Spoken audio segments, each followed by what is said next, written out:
Hello student, इस video में हम देखेंगे क्लास 12th सब्जेक्ट फिजिक्स के लिए बहुत ही इंपॉर्टेंट क्वेश्चन आपके सभी चैप्टर से पूरा सिलेबस आपका कवर करेंगे।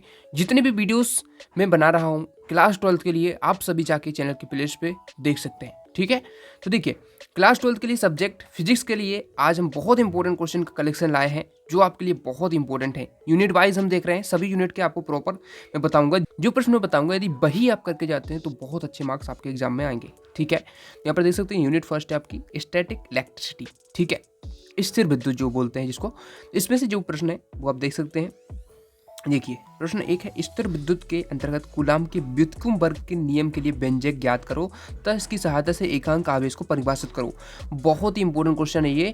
देखिए आप सबको पता है कि आपकी बोर्ड परीक्षा आनी है और देखिए बोर्ड परीक्षा में हो सकता है प्रश्न बैंक से कुछ क्वेश्चन आपके ना आए, लेकिन मैं आपको ऐसे प्रश्न दे रहा हूँ जो बहुत पूछे जाते हैं और इसमें कई प्रश्न जो है प्रीवियस ईयर भी हैं, कुछ इंपॉर्टेंट क्वेश्चन हैं जो एक्स्ट्रा मैंने ऐड ऑन करे हैं।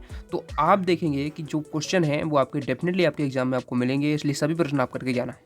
ठीक है, और जो बहुत ही ज़्यादा इंपॉर्टेंट है वो आपको मैं 3 स्टार लगा के बता दूंगा। ठीक है, जैसे पहला है इसमें बहुत इंपॉर्टेंट है, दूसरा भी देख लीजिए बहुत ही इंपॉर्टेंट है। अक्षीय स्थिति में विद्युत क्षेत्र की तीव्रता का मान ज्ञात करना है। अक्षीय निरक्षीय दोनों में से एक तो जरूर आता है। देखिए ये निरक्षीय स्थिति में है। ठीक है, ये दोनों प्रश्न है, इनमें से आपका एक ना एक 100% आएगा। ठीक है, उसके बाद देखिए गॉस का प्रमेय बहुत ज़्यादा पूछा जाता है। गॉस का प्रमेय लिखकर सिद्ध करो, इसकी सहायता से कूलाम के व्युत्क्रम वर्ग का नियम भी निगमन आपको करना है। उसके बाद देखिए वॉन डी ग्राफ का जनित का वर्णन करना है, तो इसको कर लेना, इसको मैं 2 स्टार दूंगा। ठीक है, उतना ज़्यादा तो नहीं लेकिन फिर भी आप देख लेना इसको। उसके बाद देखिए सिद्ध कीजिए कि दो आवेशित चालकों को जोड़ने पर आवेश को पुनर्गठन होता है, इसके ऊर्जा की हानि की व्यंजक ज्ञात करना है। तो ये उतना इंपॉर्टेंट नहीं है।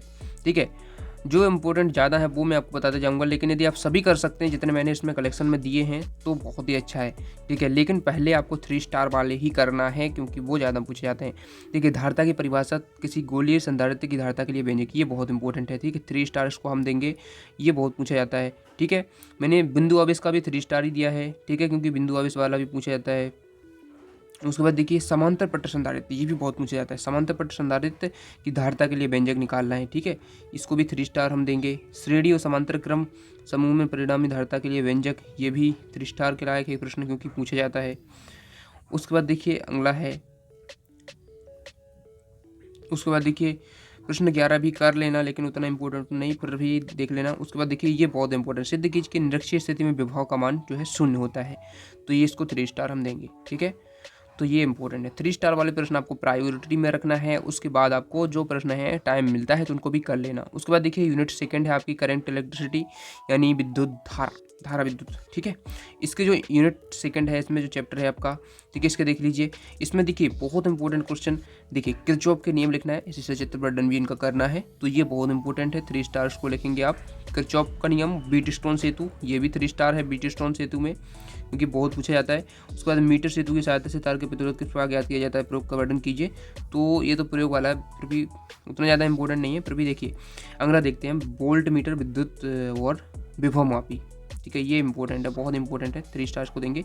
और ये तो बहुत इंपॉर्टेंट है, अनुगमन वेग और धारा घनत्व में संबंध, 3 नंबर के प्रश्न यहाँ पे पूछे जाने हैं, इनको अच्छे से आप करना। उसके बाद देखिए सेल के आंतरिक विद्युत को प्रदर्शित कीजिए, इसके लिए व्यंजक भी निगमित कीजिए, ये वाला जो प्रश्न है इन किन किन कारकों पर निर्भर करता है। देखिए आपको पता है कि प्रश्न बैंक से कई प्रश्न छूट जाते हैं आपके बोर्ड की परीक्षा में, इसलिए मैं आपको जो प्रश्न बता रहा हूँ इनको करना है आपको।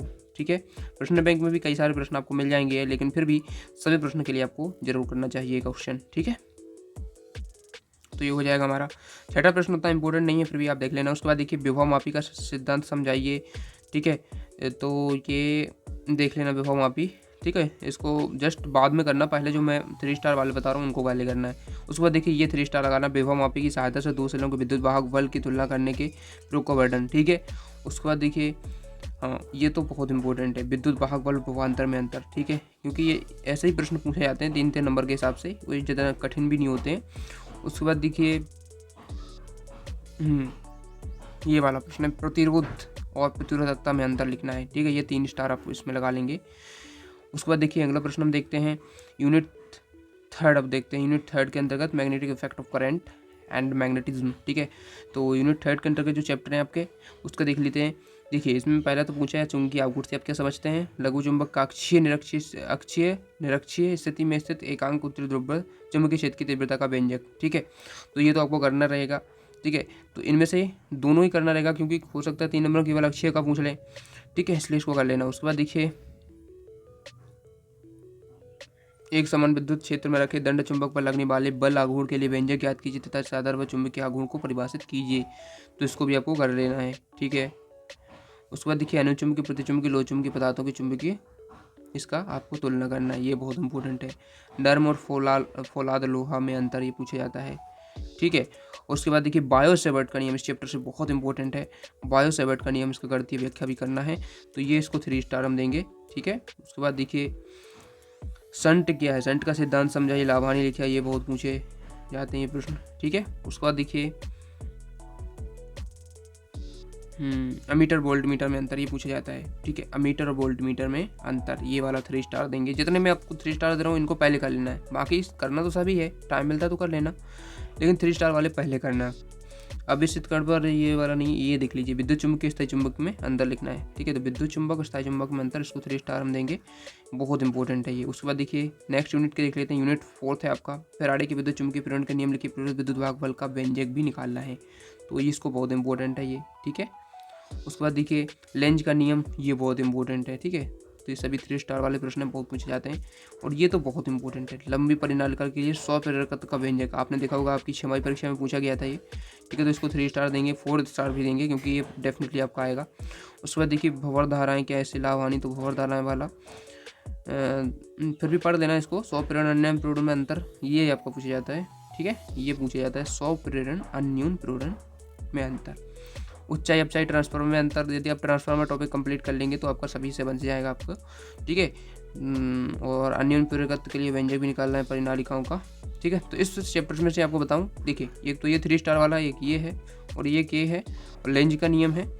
ठीक है, लेंज का नियम है, फैराडे के नियम है, और उसके साथ ही ट्रांसफार्मर। ठीक है, ट्रांसफार्मर का जरूर करना है, ट्रांसफार्मर का डेफिनेटली आएगा, 100% आएगा, क्योंकि आपको पता है कि त्रैमासिक में भी आया था, छमाही में भी आया था, तो वार्षिक में भी आएगा, बिल्कुल आएगा ट्रांसफार्मर का चित्र। ठीक है, जिसको इसका सचित्र वर्णन करना है, सिद्धांत भी लिखना है, ऊर्जा हानि, तो ये पूरा टॉपिक कर लेना क्योंकि उसमें कई बिंदुओं पर लिखने को आता है। और उसके बाद देखिए ये वाला जो क्वेश्चन है ये भी पूछा जाता है, प्रत्यावर्ती धारा परिपथ के लिए सिद्ध करना है। ठीक है, ये पूछा जाता है। यहाँ पर देखिए ये सन लिखे हुए हैं, किस सन में पूछा गया है, 14 में पूछा गया, 17 में, 19 में पूछा गया, तो इस प्रकार से लिखे हुए हैं। ठीक है, उसके बाद देखिए ये तो हमारा रहा। उसके बाद देखिए एलसीआर प्रत्यावर्ती धारा परिपथ में निम्न को ज्ञात कीजिए, ये भी आप कर लेना। ठीक है, और यही हमें इसके पहले करने हैं। उसके बाद देखिए यूनिट 5 देख लेते हैं। यूनिट 5 में इलेक्ट्रोमैग्नेटिक वेव्स। ठीक है, तो इसमें से 2 नंबर का प्रश्न ही आएगा। ठीक है, 2 नंबर के प्रश्न ही आएंगे, पूछेंगे तो 2 नंबर का आएगा, ऑब्जेक्टिव आना है बाकी। तो देख लीजिए इसमें पहला बहुत इंपॉर्टेंट है, ग्रीन हाउस प्रभाव क्या है, विद्युत चुंबकीय तरंगें क्या है, इसके गुण लिखिए। तो ये सभी 3 स्टार लगा लीजिए क्योंकि पढ़ेंगे ना एक बार तो आपसे बन जाएंगे। उसके बाद देखिए प्रकाश तरंगें निर्वात में चल सकती हैं जबकि ध्वनि तरंगें नहीं, ऐसा क्यों होता है। और उसके बाद देखिए हाँ ये प्रश्न है, पराबैंगनी लैंपों के बल्ब क्वार्ट्ज के बनाए जाते हैं, कांच के क्यों नहीं, ये बहुत इंपॉर्टेंट है। ठीक है, और उसके साथ ही कोहरे के संकेत के रूप में किन तरंगों का उपयोग किया जाता है। ठीक है, उसके बाद देखिए रेडियो तरंगों के प्रसारण नहीं तो नहीं है इतना इंपॉर्टेंट, विद्युत चुंबकीय तरंगों के उपयोग लिखिए, ये इंपॉर्टेंट है। ठीक है, और प्रश्न बैंक के भी देख लेना आप लोग, मैंने बता रखे हैं पहले से, चैनल पे जाके वीडियो देख सकते हैं। ठीक है, प्रश्न बैंक से भी मैंने इंपॉर्टेंट बता दिए आपको। उसके बाद देखिए अध्याय यूनिट है, यूनिट 6 है आपकी रे ऑप्टिक्स। रे ऑप्टिक्स में देख लीजिए, इसमें देखिए बहुत इंपॉर्टेंट जो क्वेश्चन है, दर्पण सूत्र की व्याख्या आपको करनी है, दर्पण सूत्र की स्थापना करनी है, बहुत पूछा जाता है। दर्पण की फोकस दूरी और वक्रता त्रिज्या में संबंध। तो जितने भी प्रश्न सेलेक्टिव ही हैं इसमें ऐसे कोई क्वेश्चन नहीं है, फिर भी जो ज़्यादा इंपॉर्टेंट है 3 स्टार वाले मैं आपको बताते चलता हूँ। तो फर्स्ट सेकंड ये तो कर लेना है 3 स्टार में। उसके बाद देखिए पूर्ण आंतरिक परावर्तन, ये पूछा जाता है बहुत, इसके लिए आवश्यक शर्तें लिखिए। क्रांतिक परावर्तन अपवर्तनांक में संबंध आपको स्थापित करना है। ठीक है, तो ये अभी आपको कर लेना है। 3 प्रश्न ये हुए आपके। और उसके बाद देखिए इसमें से और भी देखिए व्यतिकरण किसे कहते हैं। ठीक है, आवश्यक शर्तें और व्यतिकरण विवर्तन में अंतर, हाइगन का द्वितीय तरंगांक का सिद्धांत, ये 3 स्टार वाले प्रश्न मैं आपको बता रहा हूँ। आपका बूस्टर वाला इसमें से हट गया है। ठीक है, तो इस बार आपको नहीं करना है। ठीक है, तो उसके बाद देखिए मैं आपको बता दूँ यहाँ पर ये सरल संयुक्त सूक्ष्मदर्शी वाला जरूर करना है, सरल सूक्ष्मदर्शी संयुक्त सूक्ष्मदर्शी। ठीक है, ये जरूर आता है।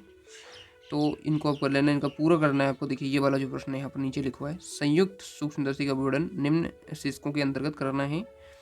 तो ये शीर्षक दिए गए हैं, ठीक है, इनके अंतर्गत करना है आपको।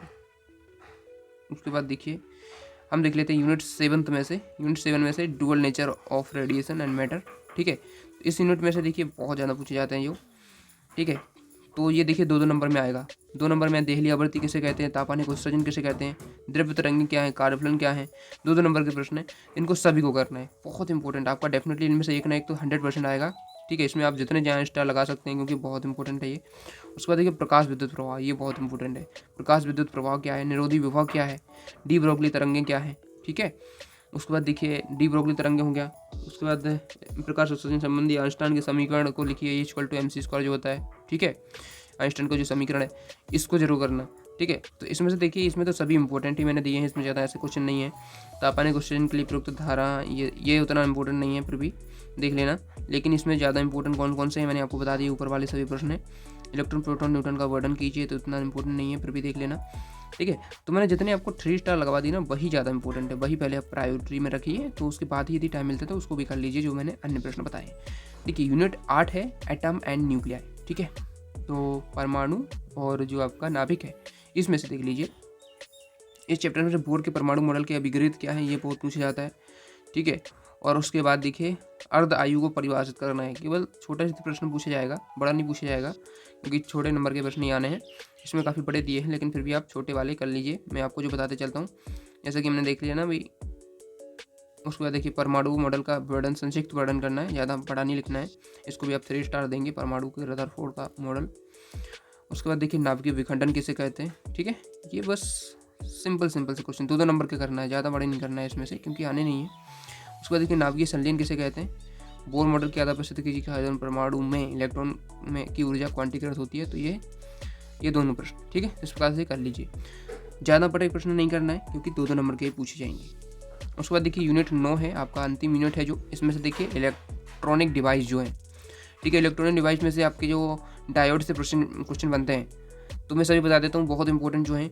देखिए एक तो आपका PNP तथा NPN ट्रांजिस्टर की कार्यविधि समझाइए, ठीक है। तो इसको कर लेना। P व N प्रकार के अर्धचालकों में अंतर, ठीक है, ये बहुत पूछा जाता है, ठीक है। तो ये आपका 3 स्टार्स में लगा लेंगे, बहुत पूछा जाता है ये। उसके बाद देखिए दृष्टिकारी किसे कहते हैं, PN डायोड का अर्ध तरंग दृष्टिकारी की तरह उपयोग का वर्णन निम्न शीर्षकों के अंतर्गत कीजिए। तो दृष्टिकारी वाला भी कर लेना, ठीक है। 3 नंबर के हिसाब से वैसे पूछा जाएगा, 4 में पूछ सकते हैं। उसके बाद देखिए ऐसे ब्लूप्रिंट में आप देख लेना कितने नंबर का चैप्टर से आना है, ठीक है। PN संधि डायोड, तो यहाँ पर देखिए गेट बनाने के लिए जरूर आते हैं, लॉजिक गेट बनाने के लिए आता है। और सबसे ज़्यादा इंपॉर्टेंट जो गेट है यहाँ पर मैंने सभी बता दिए आपको। देखिए और गेट बनाना सीख लेना, and gate, not gate, nand gate, ठीक है, नॉर गेट, ये आपको सभी कर लेना है। गेट तो जरूर कर लेना क्योंकि अथवा में एक ऐसा प्रश्न आता है बड़ा वाला और एक गेट बनाने के लिए आता है। तो आप एक कुछ कर सकते हैं, गेट वाला कर सकते हैं या उसको कर सकते हैं। तो गेट आप ज़्यादा सरल रहता है बनाना, तो गेट बनाना सीख लीजिए अच्छे से। जैसे नैंड गेट है, नॉर गेट है, और गेट है, एंड और नॉट गेट, किस प्रकार से इनको प्राप्त करेंगे, आवश्यक चित्र बनाने रहते हैं। तो देख लीजिए आप 2015 में आया है, 17 में आया है, 19 में आया है, और 20 में भी आए हैं, 21 में भी आए हैं, ठीक है। तो ये लगातार पूछे जाते हैं, तो इनको अच्छे से करना। इस प्रकार से सभी हो जाते हैं ये। इसका PDF पाना चाहते हैं तो वेबसाइट का लिंक डिस्क्रिप्शन में दे दूंगा, वहाँ से आप इसका PDF भी डाउनलोड कर पाएंगे। चलिए मिलते हैं नेक्स्ट वीडियो में। टेलीग्राम को ज्वाइन जरूर करना, साथ ही इंस्टाग्राम को फॉलो करना मत भूलिए।